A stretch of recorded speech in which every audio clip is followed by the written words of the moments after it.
নাও, বাজারে যাও, কিছু সবজি বাজার করে আনো। ঘরে কোনো সবজিই নেই। আচ্ছা ঠিক আছে, আমি এক্ষুনি আসছি।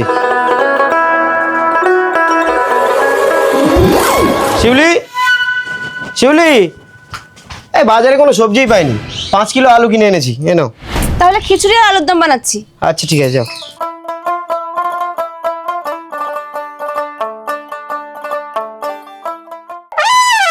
এই, এ তুমি কি আলু এনেছো? কাটলে কালো কালো ছোপ ছোপ দাগ বেরোচ্ছে। কেন? দোকানদার তো আমাকে ভালো আলুই দিল। আর তাছাড়া আলুগুলো তো দেখতেও বেশ ভালো। আরে তোমার মতো বোকা কেউ আছে? ওপর ওপর সুন্দর দেখলে আর দোকানদার ভালো বললা, তুমি অমনি আলুটা নিয়ে চলে এলে।